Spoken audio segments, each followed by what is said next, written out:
क्योंकि राजस्थान में जब वो सरकार चला रहे थे तो बहुजन समाज पार्टी के 6 विधायकों ने बिना शर्त समर्थन कांग्रेस को दिया था और वो 6 के 6 हाथी निकल गए थे। तो मुझे लगता है महागठबंधन के सहयोगियों को पूरा संकेत है कि आने वाले समय में कांग्रेस की कारगुजारियां क्या हो सकती हैं। और मुझे लगता है इस समस्याओं से विचलित होकर, विभ्रमित होकर श्री तेजस्वी यादव अब वो सारी बातें करना शुरू कर दिए हैं जो न सिर्फ उनके दावों की विश्वसनीयता पर प्रश्न चिन्ह लगाती है, बल्कि ऐसा लगता है कि चुनावी प्रक्रिया का माखौल उड़ाती है। इससे पहले उन्होंने यह दावा किया था कि हर परिवार के एक व्यक्ति को सरकारी नौकरी देंगे। मुझे लगता है कोई भी गंभीर व्यक्ति समझ सकता है बिहार की आबादी वर्तमान समय के प्रोजेक्शन के अनुसार 13.5 करोड़ है और 4.2 पर फैमिली ऑन एन एवरेज होते हैं। अगर आप उससे डिवाइड करें तो 3 करोड़ कुछ लाख के आसपास आता है। 23 लाख लोगों के पास सरकारी नौकरियां, उनको आप हटा दें तो भी 2 करोड़ 90 लाख के आसपास परिवार पड़ते हैं।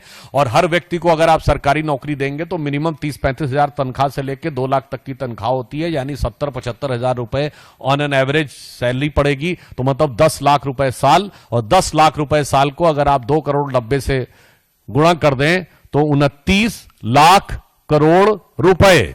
बिहार का बजट है 3,17,000 करोड़ रुपए। कहावत होती है उतने पांव पसारिए जितनी चादर होए, पर उतनी बात बोलिए जिसका 1/10 भी बजट न होए। ये अगर करके दिखाया है तो तेजस्वी जी ने। और यहां पर यह भी समझ में आता है कि यदि पर्याप्त और उचित शिक्षा न हो तो नेता किस प्रकार की बात करने का प्रयास करता। और आज उन्होंने एक और काम किया, देखिए बहुत साफ दिखाई पड़ता है। जहां तक एनडीए और भारतीय जनता पार्टी का प्रश्न है, महिलाओं के सशक्तिकरण, आर्थिक सशक्तिकरण, जो हमने 75 लाख महिलाओं को 10,000 रुपए देने का कार्य किया, वो सिर्फ घोषणा नहीं की, कार्य किया है। और बिहार में इससे पहले के दौर में भी श्री नीतीश कुमार जी के आने के बाद महिलाओं के और लड़कियों की शिक्षा के विकास से लेकर हमारी जब सरकार आई तब महिलाओं में शिक्षा दर बिहार में 33% थी, अब 74% है। अगर आप देखें तो कॉलेज यूनिवर्सिटी से लेके सरकारी पदों में भी 33% आरक्षण के साथ साथ पंचायतों में आरक्षण सुनिश्चित किया गया। महिला पुलिस बल बना है और सुकन्या योजना बहुत पहले से बिहार में चल रही थी। प्रधानमंत्री श्री नरेंद्र मोदी जी की सरकार आने के बाद अगर आप देखें तो बेटी बचाओ बेटी पढ़ाओ से लेके, चाहे हर घर शौचालय की योजना से लेके, मुद्रा योजना और स्टार्टअप से लेके वर्तमान समय में लखपति दीदी और ड्रोन दीदी तक, ये हमारा 10 साल का एक व्यवस्थित सोच है।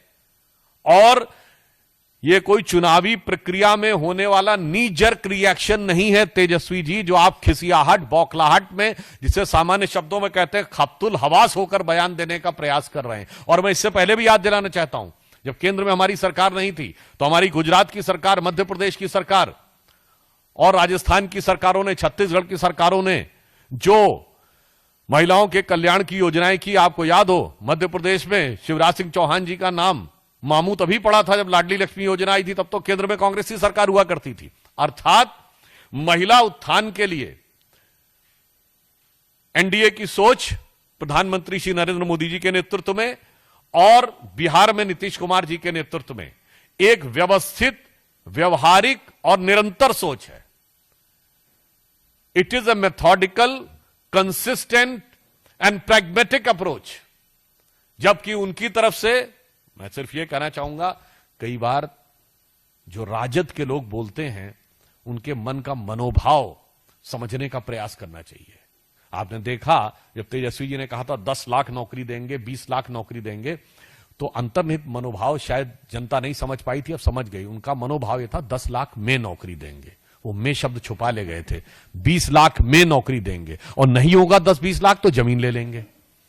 अब आपने देखा अगर उन्होंने कहा कि हर घर को नौकरी देंगे, आप समझ नहीं पा रहे हैं। इसका अर्थ हो गया जिस घर में सरकारी नौकरी लेनी होगी, जमीन तो पहले ली जा चुकी है, अब घर बार भी बेच देना पड़ेगा।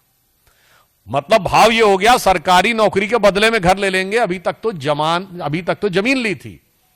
और जहां तक वो महिलाओं की बात कर रहे हैं, मुझे लगता है राजद का कोई व्यक्ति यदि ये बोले, लालू प्रसाद यादव जी के शासनकाल में आजीविका तो छोड़िए, जान और सम्मान पे महिलाओं के जितने बड़े खतरे रहते थे, वो मुझे लगता है आज भी बिहार भूला नहीं है।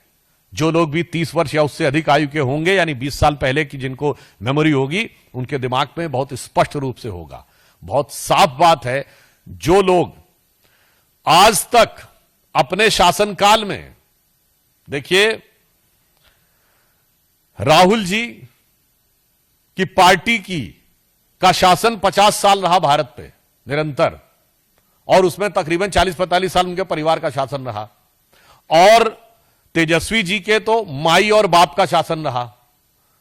उसके बाद जो न कर पाए, आज यदि आप यह सब्ज बाग दिखाने का प्रयास करते हैं, तो मुझे हिंदी की वो कहावत याद आती है कि बाप न मारी मेढकी बिटवा तीरंदाज। यानी जिस जमाने में खुद स्वयं नहीं कर पाए थे, आपकी पार्टी नहीं, आपके परिवार का शासन था। और मैं अंत में कहना चाहूंगा, तेजस्वी जी, बिहार की जनता के साथ मजाक करना बंद करिए।